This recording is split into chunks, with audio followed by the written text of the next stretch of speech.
안녕하세요. 기독교 신앙성장 TV입니다.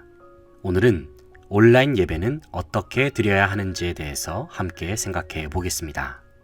코로나19 바이러스가 점점 확산됨에 따라서 여러 교회들이 기존의 현장에서 드렸던 예배를 실시간 중계 온라인 예배나 녹화 영상 예배로 대체하는 경우가 늘고 있습니다. 지난 오랜 역사 속에서 한국 교회가 예배를 중단하거나 다른 방식으로 대체했던 경우는 거의 없었습니다. 하지만 코로나 바이러스와 같은 국가적 위기 앞에서는 교회가 현장에서의 예배를 고수하면서 성전에 모여서 예배드리는 것보다는 이러한 국가적 위기를 극복하는 데 동참해야 한다는 목소리가 점점 높아지고 있습니다. 물론 이러한 상황 속에서 온라인을 활용한 예배에 대한 우려의 소리도 들려오는 것이 사실입니다. 교회에 모이지 못하면 교회의 소속감은 어떻게 할 것인가? 모이지 않고서 건강한 신앙생활이 지속 가능할까? 그렇다면 교회의 운영은 어떻게 할 것인가와 같은 의문점들이 그것입니다. 하지만 코로나와 같은 비상 상황을 고려한다면 예전처럼 교회 현장에 모이는 형식이나 내용을 고수하는 것보다는 예배 참여에 대한 형식의 변화도 충분히 생각해야 할 시점이 되었음을 생각해 봅니다. 지금의 현실 속에서 온라인 예배를 드리는 것이 불가피한 선택이라고 한다면 온라인 예배 혹은 영상 예배를 대하는 그리스도인들은 어떠한 마음을 가져야 할까요? 첫째는 하나님 앞에 영과 진리로 예배 드려야 합니다. 요한복음 4장 24절을 보면 하나님은 영이시니 예배하는 자가 영과 진리로 예배할지니라 말씀합니다. 우리가 하나님께 드리는 예배는 진리의 영이신 성령 안에서 드리는 예배임을 우리는 기억해야 합니다.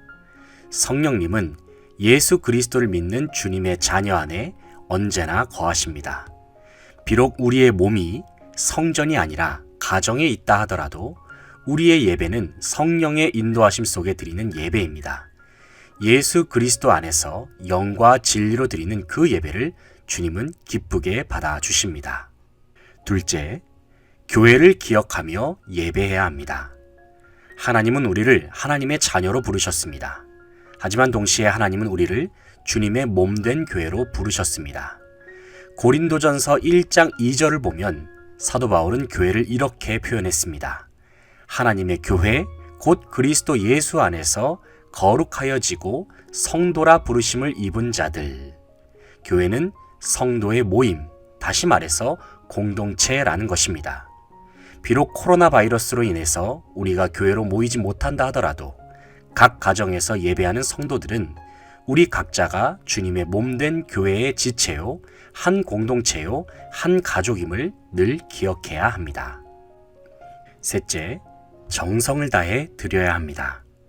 많은 사람들이 온라인 예배에 대하여 걱정하는 이유 중에 하나는 혹여나 성도들이 각 가정에서 드릴 때에 너무 가벼운 마음으로 참여하지 않을까라는 마음에서입니다. 영어의 한 표현 중에서 카우치 포테이토란 말이 있습니다. 그냥 한가로이 소파에 누워서 포테이토 칩을 먹으면서 TV를 보는 사람들을 표현한 말입니다. 혹시라도 우리들의 온라인 예배가 카우치 포테이토처럼 드리는 예배라면 과연 그 예배가 하나님께서 기뻐하시는 예배일까요? 결코 그렇지 않을 것입니다. 그렇다면 우리가 드리는 온라인 예배가 하나님께서 기뻐 받으실 만한 예배가 되기 위해서 우리가 지켜야 할 구체적인 지침은 무엇일지 몇 가지 내용을 소개해 드리겠습니다. 첫째, 예배를 사모하는 마음으로 온 가족이 함께 모여 예배를 드립니다. 온라인 예배는 컴퓨터나 스마트폰, TV와 같은 다양한 미디어를 활용하여 드릴 수 있습니다. 스마트폰의 경우에는 얼마든지 각자가 가지고 있는 것들을 활용하여 개인적으로 드릴 수도 있습니다. 하지만 가급적이면 온라인 예배는 온 가족이 정해진 시간에 한 장소에 모여서 함께 드리는 것을 권장드립니다. 이를 통해서 우리는 잃어버렸던 가정 예배의 신앙을 회복할 수 있고 또한 가정에서 모이는 모습을 통해 각 가정이 하나의 교회의 모습으로 주님 앞에 영광을 돌릴 수 있기 때문입니다. 두세 사람이 모인 곳에 주님은 반드시 그곳에 함께 하십니다. 둘째, 단정한 복장으로 자리를 정돈하고 성경과 찬송을 준비합니다. 온라인 영상으로 드리지만 우리가 드리는 예배가 하나님 앞에서 드리는 예배임을 의식하면서 우리의 마음가짐과 모든 외형적인 형식도 갖춰 주시기를 바랍니다. 물론 너무 지나치게 형식만 따지는 것도 문제일 수 있습니다. 하지만 우리의 중심은 외형적인 형식으로 드러나기도 합니다. 하나님을 예배하기 전 우리의 몸과 마음을 정돈하여 예배할 수 있기를 바랍니다. 셋째, 예배 순서에 적극적으로 참여합니다. 예배 시간에 진행되는 찬양, 기도의 시간, 설교의 시간 등 모든 순서에 적극적으로 참여해 주시기 바랍니다. 마치 성전에서 예배를 참석하는 마음으로 임해 주시기를 부탁드립니다. 넷째, 헌금은 온라인 계좌를 통해 정성껏 봉헌합니다. 예배 순서에 맞춰서 준비한 헌금을 정성껏 봉헌한 후에 모인 헌금은 각 교회의 온라인 계좌를 통해 송금을 합니다. 그래서 교회가 진행하는 하나님의 귀한 사업들이 원활하게 진행될 수 있도록 기도합니다.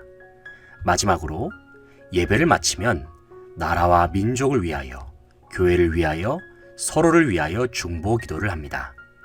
예배를 마친 후에는 코로나 사태로 어려움을 겪는 이 나라와 이 민족을 위해서, 또 서로 모이지 못한 채 각 가정에서 흩어져서 예배할 수밖에 없는 한국교회와 성도들을 위해서, 그리고 함께 예배한 가족들을 위해서 기도한 이후에 모임을 마무리합니다.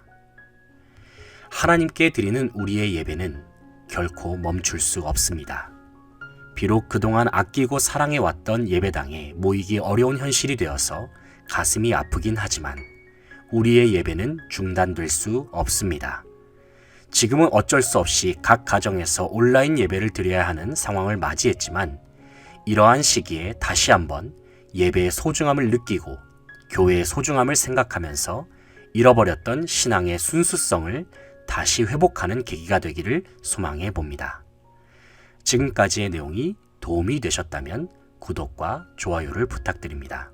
저는 다음 시간에 찾아뵙겠습니다. 지금까지 기독교 신앙성장 TV였습니다. 감사합니다.